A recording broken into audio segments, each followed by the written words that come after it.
Previously on Avatar. The Deserter. Definitely filler. Yeah, I felt like filler. Lowlights. Qatar is about to get hit with fire. I did like the Fire Nation Festival itself. Highllights. To master the bending disciplines, you must first master discipline itself. We find out Katara has healing abilities. Water brings healing and life. Then the last fight, where Aang is up against Zhao. Avatar Roku's entrance. Zhang's show of power when he made the firewall, and his disappearing act. What's up, everyone? I'm Joel. That's Steve. Our Appa's currently floating around somewhere, I think on the ground in front of us. And this is Avatar, the Better Than Never Bender, episode 6. Next, we have episode 17, which is the Northern Air Temple. Once again, overall, a fairly solid episode. I didn't see anything necessarily wrong with the episode, but another fillery type episode. Yeah. It shows some new and interesting things in the show that we're going to see later on in the line.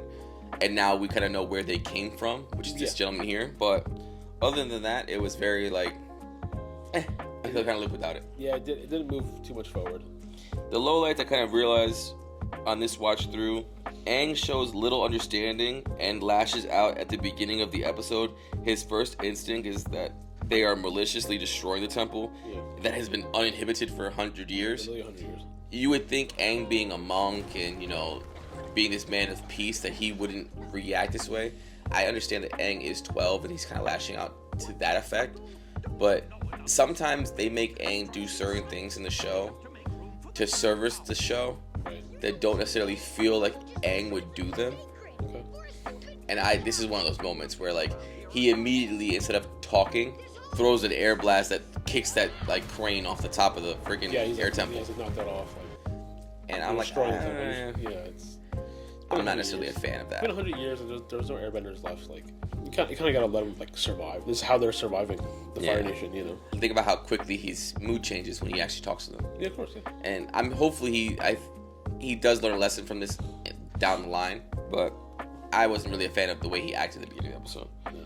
Something that, you know, I think that you say this a lot, and I have to kind of like see it from this point of view sometimes when I watch this show. The solution to the natural gas problem is an attempt to bring humor to the episode with the egg smell, but it's like, It didn't do much. It's just very much like here's a kid joke. So you kids, watch. Eggs are smelly. Like, Eggs smell. Yeah. That's how we solve the problem with stink. Like, Do you smell it? That smell. The kind of smelly smell. The smelly smell that smells smelly. I'm watching it now as an adult, so sometimes I have to kind of take myself out of adult land and put myself back into being a child. Yeah. And it's hard to do that sometimes on this watch through. It's also hard to do on this show too because it has such adult themes. Yes. So it's hard to switch back and forth, like between like watching it like as it's intended, like for children, versus now as a 33-year-old man. Mm-hmm. It's hard to go back and forth. Especially this episode, which deals with a lot of adult themes. It does. It gets a little dark. But other than that, I really don't have many lowlights for this episode. I actually had more highlights, so I'm gonna kind of bounce off you with these highlights currently, and maybe I'll throw in some of my own. So I don't know if this is necessarily a highlight, but there is a little glimpse or a little chance that there could be airbenders still, because they're told that there are people flying around the temple. Mm-hmm.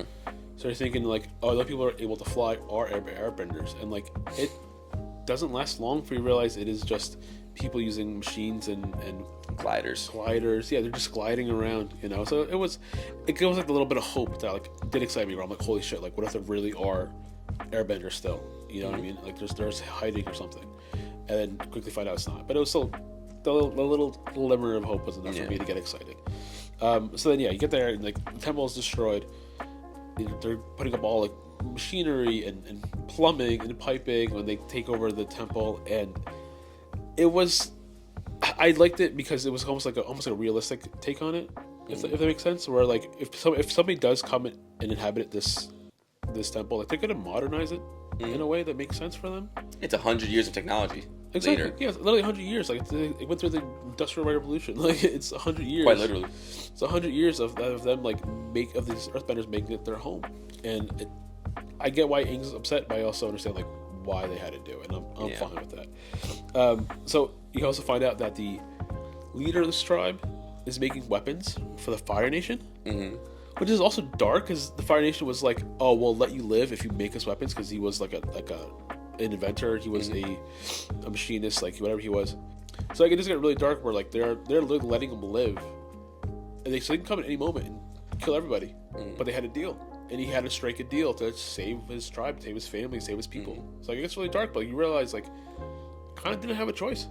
Yeah, that's something that I had on my, kind of like my highlights, I guess you could say. Yeah. I have written here. This episode does a good job showing how much these characters are willing to do to survive. Yeah. Like, this character is making this side deal with the Fire Nation without anyone in his tribe knowing. Yeah, for their own protection. For their own good. Yeah. Where everyone's going to be mad, right? Because he's helping the Fire Nation. But everyone's going to be truthfully happy at the end of the day because they're alive. Yeah. And they have this home. Exactly. As soon as like they reveal that, right away I'm like, there has to be a good reason for this. Yeah. You know what I mean? He's not like, I don't think he's trying to double cross anybody. He's just trying to do it for literal survival. Yeah. So another one I have is when the Fire Nation does attack, because they agreed not to make them any more weapons. Just, we're not doing this anymore. They're like, all right, cool. Like we're coming back, and they come back with these like tanks that go straight up the mountain. Yeah. Which you never really saw like machinery like this before, like these siege weapons, if you would. Like there's also catapults and stuff, but these like tanks I can't get over, just climbing up the mountain, and they're cool as fuck.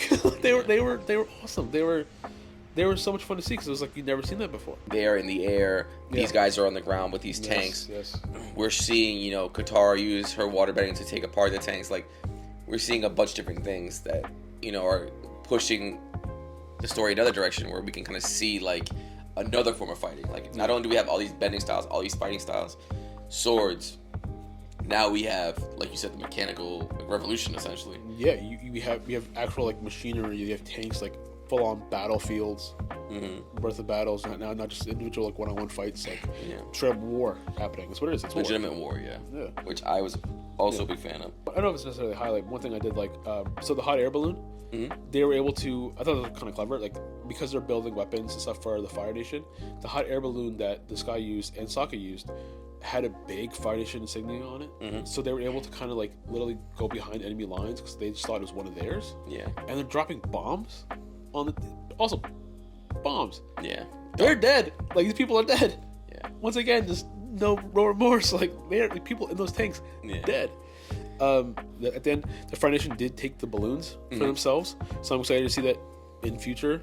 Let's have them kind of use that to their advantage again. Yeah. The Fire Nation, those rat bastards. Yeah, they're pretty dark. I ain't gonna lie. Yeah. But overall, very solid episode. Yeah. One thing that I will add in terms of the highlights that I think that this show does a very good job of is like subtle inclusion, where you have something like Teo in the episode. He's in a wheelchair the whole episode, but no one makes it a thing. It's not a It's big deal. only mentioned one time that he was injured. Yeah. But they don't say how. They don't say that he's like less than. They actually show that he's equal to the Avatar flying around. Yeah, he was great at it. And it happens to also be in a wheelchair. Another thing that the father did for his son, he said, listen, my son couldn't walk, so now I gave him the air. Yeah. Which is like also like a nice touching moment. Very nice. But like they include him in the episode, but they don't make him a pariah. They don't make it his personality. Yes. Yeah. And I very much enjoy that and like that. They do that a lot with other things too. I think you'll see it more next season. Okay. But you'll see that. No spoilers. I won't spoil it for you. Overall, I think it was a very solid episode. Right. Yeah, I agree. It was very good. I think it's better than the last one. Episode 17, the Northern Air Temple. Was that a thumbs up or a thumbs down? This one was a thumbs up for me. Thumbs up. This was a thumbs up for me. I very cool like play on the dark side of it, dark side of the war, where like there are like shady deals happening, and they're doing this like they make weapons for the Fire Nation for their own survival. It's a dark happens. It's a dark topic, like, but it is happening. Like I like that they shed some light on it. I did like the Fire Nation machines. I thought were really cool. And the big battle at the end with his machinery and the hot air balloon. Like it was getting some very different take on the fights that we're used to seeing. So I did like that. This episode showed me a lot more. Yeah. So this one's a thumbs up. Let's move on to episode 18, the Water Bending Master.